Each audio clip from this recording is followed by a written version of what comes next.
เรื่องย่อตามหารักที่เธอลืมทางช่องวัน31ทุกวันจันทร์ถึงพฤหัสเวลา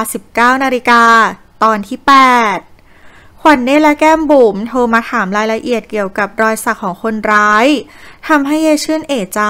ว่าขวัญเนตรอาจจะกำลังทำอะไรที่เสี่ยงอยู่หรือเปล่าแต่ขวัญเนตรก็พูดหวานล้อมให้ยายช่วยนึกถึงรอยสักของคนร้าย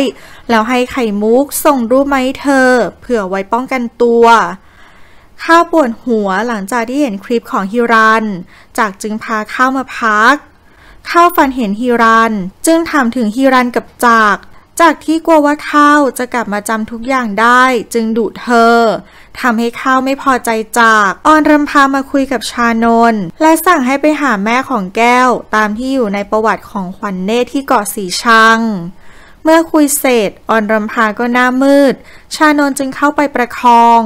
แต่คุณหญิงวิไลมาเห็นเข้าออนรำพากับชานนท์จึงแยกย้ายกันไปวายโยนัดพลอยใสออกมาคุยเรื่องงานพลอยใสเอาประวัติของหัวหน้าแต่ละแผนกมาให้เพื่อเป็นข้อมูลในการสืบวายโยก็ชื่นชมว่าเธอทำงานได้ดีเมื่อคุยงานเสร็จพลอยใสก็จะกลับวายโยจึงชวนเธอกินข้าวต่อไข่มุกส่งรูปรอยสักมาให้กับขวัญเนตรขวัญเนตรจึงตั้งใจจะรีบสืบเรื่องนี้ต่อทันทีพาคินขับรถมารับขวัญเนตรแล้วอ้างว่าพ่อใช้ให้มารับเธอ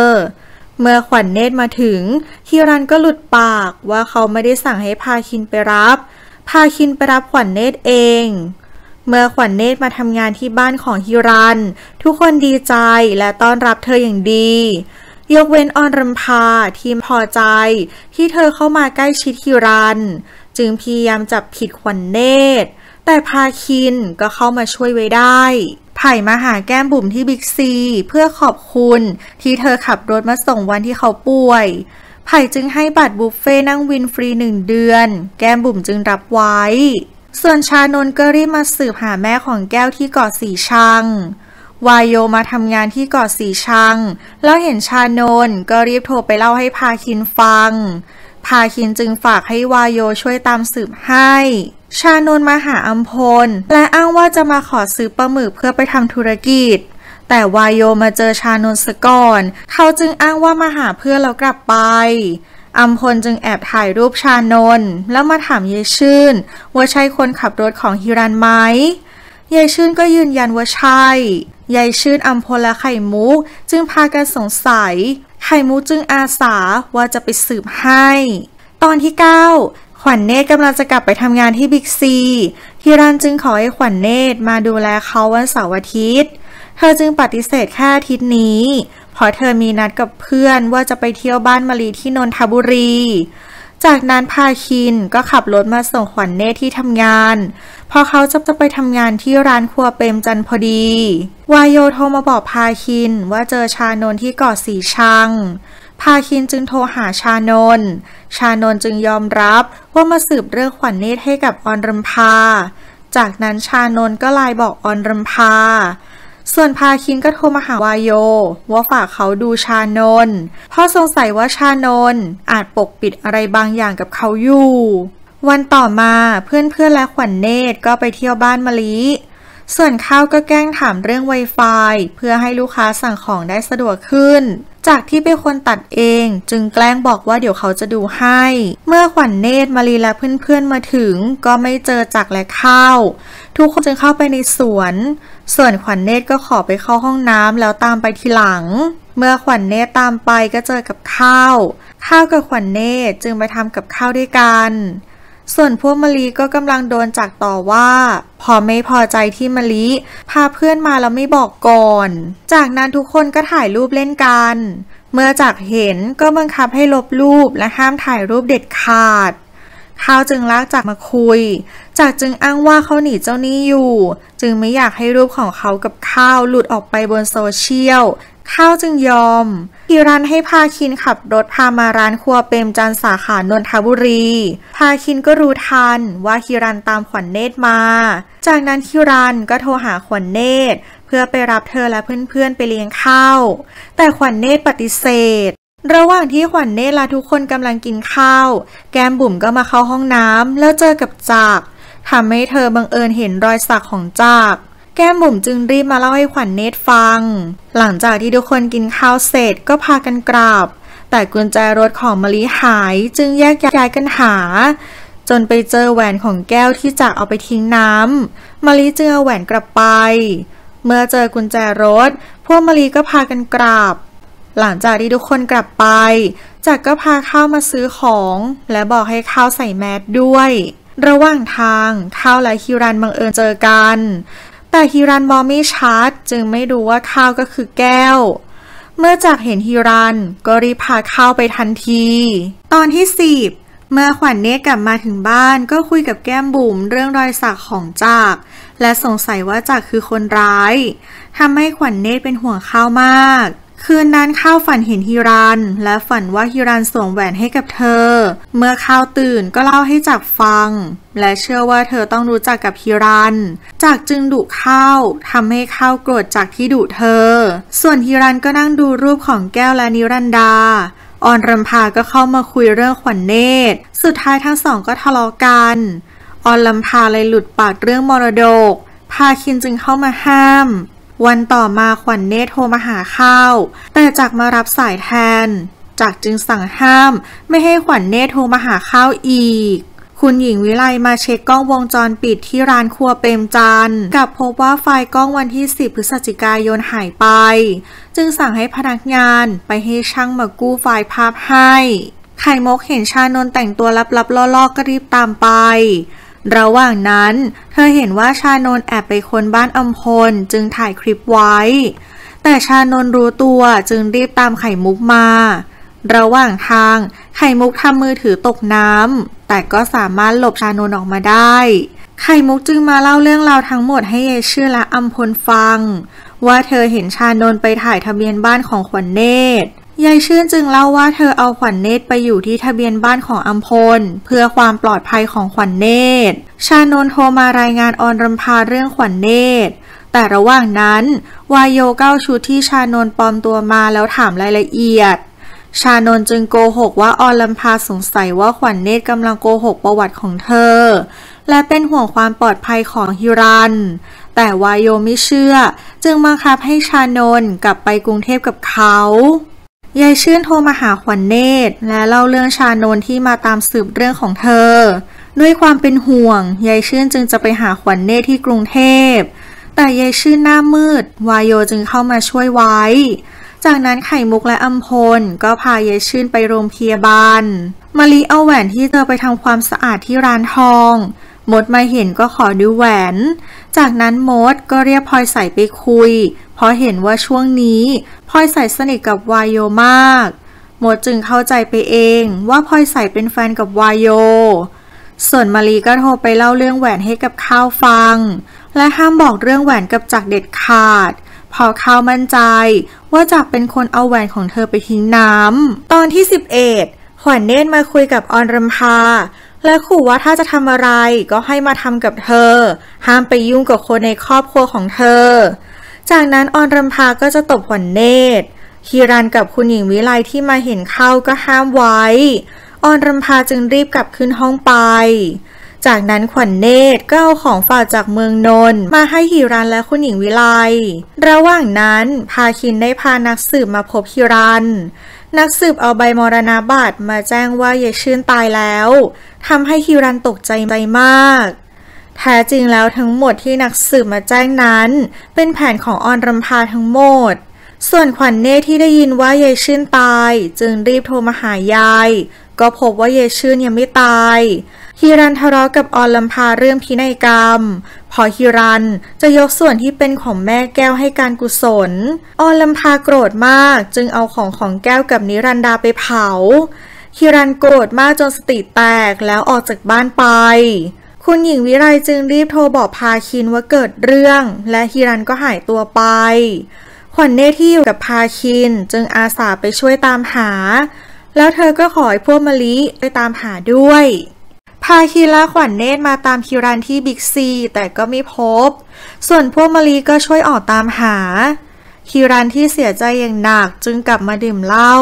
และบังเอิญพบกับไผ่จึงโทรบอกขวัญเนตรกับพาคินจึงรีบตามมา เมื่อมาถึงก็เห็นว่าฮิรันจังจะกระโดดชั้น2ขวัญเนตรจึงมาเกลี้ยกล่อมและยอมบอกว่าเธอคือนิรันดาจากนั้นฮิรันก็ช็อกทุกคนจึงรีบพาฮิรันมาส่งที่โรงพยาบาลตอนที่12เมื่อฮิรันปลอดภัยพาคินก็มาถามขวัญเนตรว่าทำไมเธอถึงอ้างว่าเธอคือนิรันดาเธอจึงปฏิเสธว่าทำไปเพื่อช่วยฮิรันเท่านั้นชานนท์มาต่อว่าออนรำพาที่ทำให้ฮิรันเข้าโรงพยาบาลออนรำพาจึงหลุดปากว่าเธอจะจัดการทุกอย่างเองขวัญเนตรกลับมาที่บ้านเธอเสียใจมากกับทุกอย่างที่เกิดขึ้นจึงเล่าให้พวกมะลีฟังว่าแท้จริงแล้วเธอคือนิรันดาลูกสาวของฮิรันทุกคนจึงบอกว่าจะช่วยเธอทำให้ขวัญเนตรซาบซึ้งใจมากพาคินจึงเล่าทุกอย่างให้วายโยฟังรวมถึงเรื่องของเยชื่นวายโยจึงบอกว่าก่อนกลับเขาเจอคนที่ชื่อเยชื่นพาคินจึงเอารูปเยชื่นให้ดูวายโยก็ยืนยันว่าเป็นคนคนเดียวกันพาคินแล้ววายโยจึงมาหานักสืบและเค้นสอบจนรู้ว่าทั้งหมดเป็นแผนของออนรำพาแม่ของพาคินและพาคินก็สงสัยว่าขวัญเนตรอาจจะมีส่วนเกี่ยวข้องกับเยชื่นเป็นแน่เมื่อพาคินกลับมาที่บ้านก็มาเค้นข้อมูลกับชานนท์ที่เขาไปเกาะสีชังจากนั้นออนรำพาก็สั่งให้ชานนท์กลับไปสืบเรื่องเยชื่นที่เกาะสีชังแต่ชานนท์ก็ไม่ไปเมื่อขวัญเนตรเลิกงานก็รีบมาเฝ้าฮิรันแล้วเจอกับพาคินจึงถามว่าเธอรู้จักเยชื่นไหมขวัญเนตรไม่ตอบพาคินก็ไม่เซาซีแต่บอกแค่ว่าเขาจะสืบเรื่องเยชื่นต่อขวัญเนตรจึงอาสาว่าจะพาคินไปหาเยชื่นเองจากนั้นขวัญเนตรก็โทรบอกเยชื่นว่าเธอจะพาคินไปหาเยชื่นที่เกาะสีชังพลอยสายมะลิแก้มบุ๋มและขวัญเนตรเลิกงานและกำลังจะกลับจึงมาตรวจกระเป๋าก่อนกลับบ้านปรากฏว่ามีเครื่องสำอางในห้างอยู่ในกระเป๋าทุกคนยืนยันว่าไม่ใช่ของพลอยสายแต่มดก็มายืนยันว่าพลอยสายเป็นขโมยพลอยสายจึงรู้ได้ทันทีว่าเธอถูกใส่ความวายโยมาเห็นจึงช่วยไกล่เกลี่ยต่อมาคู่แข่งโอนเงินให้กับมดที่ขายแคมเปญให้วายโยจึงเข้ามาสอบถามมดเกี่ยวกับแคมเปญที่หลุดออกไปสุดท้ายความจริงก็เปิดเผยว่ามดขายแคมเปญให้กับคู่แข่งวายโยจึงไล่มดออกจากงานออนรำพาพยายามโทรหาจากเพื่อให้เขาไปจัดการกับเยชื่นชานนท์ก็มาได้ยินพอดีจึงถามว่าจากคือใครแต่คุณหญิงวิไลก็เข้ามาและเอาคลิปที่โดนลบและกู้มาได้จากร้านครัวเปรมจันทร์ที่เห็นว่าออนรำพาและชานนท์ใกล้ชิดกันมากและสงสัยว่าทั้งสองจะเป็นชู้กันออนรำพาจึงปฏิเสธคุณหญิงวิไลจึงคาดโทษไว้ว่าถ้าเธอสวมเขาให้กับฮิรันคุณหญิงวิไลจะไล่ทั้งสองออกจากบ้านทันทีส่วนมดก็โดนพวกทวงหนี้นอกระบบลากไปซ้อมเพื่อทวงเงินวันต่อมามดมาที่บิ๊กซีเพื่อเซ็นใบลาออกแต่มดได้ยินมะลิโทรคุยกับข้าวเรื่องแหวนเพชรมดจึงคิดที่จะขโมยแหวนไปขายเพื่อใช้หนี้ตอนที่13พาคินมารับขวัญเนตรไปหายายชื่นที่เกาะสีชังส่วนแก้มบุ๋มก็ให้ไผ่ปลอมตัวเป็นไรเดอร์ไปแอบถ่ายรอยสักของจากเมื่อไผ่ไปถึงก็ทำตัวลับๆล่อๆจากจึงสงสัยไผ่จึงแกล้งขอน้ำดื่มจากจึงไปเอามาให้จากนั้นไผ่ก็แกล้งสาดน้ำใส่จากข้าวจึงให้จากไปเปลี่ยนเสื้อระหว่างนั้นไผ่ก็ขอไปเข้าห้องน้ำไผ่แอบไปถ่ายรอยสักของจากมาจนได้แต่ไผ่กลับไปเตะขวดจากจึงรู้ตัวไผ่จึงรีบวิ่งหนีออกมาจากรีบตามมาแล้วเอาปืนมาขู่ไผ่ตกใจมากแต่ข้าวก็มาช่วยไว้ได้ทันไผ่รีบหนีออกมาหาแก้มบุ๋มแล้วเล่าทุกอย่างให้แก้มบุ๋มฟังแก้มบุ๋มจึงช่วยปลอบภัยข้าวจึงโทรหามะลิให้รีบมารับเธอจากได้ยินจึงเอาข้าวไปขังไว้ระหว่างนั้นออนรำพาก็มาจ้างให้จากไปจัดการกับยีชื่นแต่จากก็ยืนยันว่าจะไม่รับงานข้าวได้โอกาสจึงงัดห้องและหนีออกมาข้าวมาเจอกับมะลิพอดีมะลิจึงพาข้าวกลับมาที่บ้านมะลิขอให้พลอยสายไปช่วยรับแหวนแทนให้มดจึงแกล้งมาขอโทษและชวนเธอไปดื่มกาแฟเมื่อพลอยสายเผลอมดก็ขโมยแหวนแล้วรีบขอตัวกลับ ระหว่างทางมดชนกับวายโยจนแหวนหล่นวายโยจึงช่วยหาเมื่อเจอแหวนมดก็รีบกลับไปเมื่อขวัญเนตรและพาคินมาถึงเกาะสีชังก็รีบมาหาเยชื่นเยชื่นบอกว่าเธอยกโทษให้ฮิรันพาคินเลยขอให้เยชื่นไปหาฮิรันที่กรุงเทพแต่เยชื่นก็ไม่ยอมไปขวัญเนตรโทรมาเล่าให้แก้มบุ๋มฟังระหว่างนั้นมาลีก็พาข้าวมาที่บ้านขวัญเนตรจึงทักทายกับข้าวเยชื่นก็มาเรียกขวัญเนตรพอดีเมื่อข้าวได้ยินเสียงเยชื่นก็รู้สึกคุ้นเคยแต่เธอก็ยังจำอะไรไม่ได้ตอนที่14ขวัญเนตรพาคินมาพักที่รีสอร์ทแต่ขากลับฝนตกพาคินจึงกางร่มมาส่งขวัญเนตรที่รถ2 แถวแก้มบุ๋มกับไผ่สงสัยว่าจักรอาจจะเป็นมือปืนมะลิมาได้ยินก็โกรธมากจักรมาตามข้าวที่บ้านของมะลิจึงพาข้าวมาซ่อนที่ห้องนอนจากที่เห็นว่ายังไงข้าวก็ไม่กลับจึงฝากมะลิช่วยดูแลข้าวแล้วเขาก็กลับไปเมื่อจักรกลับมาที่บ้านก็นึกถึงคำพูดที่ออนรำพาพูดเขาจึงโทรหาออนรำพาเพื่อรับทำงานแต่ก็ไม่ทันแล้วเพราะออนรำพาจ้างคนอื่นไปทำแทนแล้วคุณหญิงวิไลไปปรึกษาทนายเรื่องออนรำพากับชานนท์ทนายจึงบอกว่าหลักฐานแค่นี้ยังไม่พอต้องหาหลักฐานเพิ่มว่าทั้งสองเป็นชู้กันและต้องการทุบสมบัติของฮิรันเมื่อกลับมาที่บ้านคุณหญิงวิไลก็มาค้นห้องนอนชานนท์เพื่อหาหลักฐานแต่ก็ไม่เจออะไรเจอแต่กล่องรูปของชานนท์ตั้งแต่เด็กจนโตคุณหญิงวิไลเลยสงสัยว่าพาคินอาจจะเป็นลูกของชานนท์กับออนลำพาเธอจึงเก็บเส้นผมของชานนท์และพาคินไปตรวจ DNA เย็นวันนั้นวายโยมาส่งพลอยใสข้าวจึงชวนกินข้าวเย็นมาลีจึงถามถึงแหวนที่ฝากพลอยใสไปรับพลอยใสก็บอกว่าอยู่ในกระเป๋าแต่พอหาก็กลับหาไม่เจอวายโยจึงสงสัยว่าแหวนอาจจะอยู่กับมดวายโยและพลอยใสจึงไปหามดเพื่อเอาแหวนคืนแต่มดก็พยายามปฏิเสธแล้ววิ่งหนีแต่สุดท้ายวายโยและพลอยใสก็หาทางเอาแหวนคืนมาจนได้พลอยใสจึงรีบเอาแหวนมาให้กับข้าวเมื่อข้าวเห็นแหวนความทรงจำก็ค่อยๆกลับมาจนเธอปวดหัวทุกคนจึงพาข้าวไปส่งที่โรงพยาบาล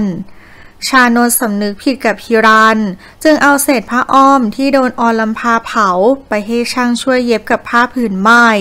และเอาไปให้กับฮิรันที่โรงพยาบาลขวัญเนตรมาขอให้เยชื่นไปหาฮิรันที่กรุงเทพแต่เยชื่นยืนยันว่ายังไงก็จะไม่ยอมไปขวัญเนตรจึงยอมสารภาพว่าเธอสงสัยออนรำพาและเอารูปรอยสักของจักรมาให้ยายดูยายก็ยืนยันว่าน่าจะเป็นมือปืนคนเดียวกันยายชื่นจึงขอร้องให้ขวัญเนตรหยุดเพราะไม่อยากให้เธอตายเหมือนแม่ตอนที่15พาคินมาหาขวัญเนตรและขอโทษที่มองเธอผิดไปขวัญเนตรจึงพาคินมากินข้าวที่ร้านเยชื่นส่วนจักรก็รีบตามมาช่วยเยชื่นที่เกาะสีชังวันต่อมาขวัญเนตรซื้อน้ำเต้าหู้มาง้อเยชื่นเยชื่นยังโกรธอยู่จึงไปจ่ายตลาดคนเดียวแต่เยชื่นลืมกระเป๋าตังค์ขวัญเนตรจึงตามเอาไปให้ส่วนเยชื่นก็ถูกมือปืนจับไปพาคินที่มาหาขวัญเนตรจึงรู้ว่าเยชื่นถูกจับไปทั้งสองจึงตามไปช่วยระหว่างที่กำลังเพลียงพล้ำจักรก็มาช่วยไว้ได้ทันแต่ตำรวจมาพอดีจักรจึงรีบหนีไปพาคินและขวัญเนตรจึงรีบพายายไปส่งโรงพยาบาลจากนั้นขวัญเนตรก็เล่าทุกอย่างให้ทุกคนฟังรวมทั้งพาคินด้วยแล้วเธอก็ยอมรับกับพาคินว่าเธอคือนิรันดาคุณหญิงวิไลมาขู่ออนรำพาว่าถ้าเธอสวมเขาให้กับฮิรันเธอจะไล่ออนลำพาออกจากบ้านจากนั้นคุณหญิงวิไลก็เอาเส้นผมของชานนท์และพาคินไปตรวจ DNA ที่โรงพยาบาลเมื่อเยชื่นฟื้นก็กล่าวขอบคุณที่ช่วยเธอและยอมกลับไปกรุงเทพกับพาคินและขวัญเนตรเพื่อไปอธิบายให้ฮิรันฟังด้วยตัวเองระหว่างนั้นฮิรันก็ฟื้นขึ้นมาพอดีแต่เขากลับจำอะไรไม่ได้เลยเขามาพักรักษาตัวอยู่ที่โรงพยาบาลมะลิก็มาเฝ้าระหว่างนั้นจักรก็โทรมาหาเขาจึงบอกมะลิว่าห้ามบอกจักรว่าเธออยู่โรงพยาบาลเด็ดขาด มะลิจึงรับปากวายโยมาเยี่ยมข้าวและเลยมาเยี่ยมฮิรันด้วยเมื่อข้าวรู้ว่าฮิรันอยู่ที่โรงพยาบาลนี้เธอจึงชวนมะลิไปหาฮิรันเพราะข้าวมั่นใจว่าฮิรันต้องรู้จักเธอแน่นอนเมื่อข้าวไปถึงห้องพักฟื้นของฮิรันเธอตกใจมากเพราะเขาจำเธอไม่ได้และถูกมัดอยู่กับเตียงเพราะเขาอาละวาด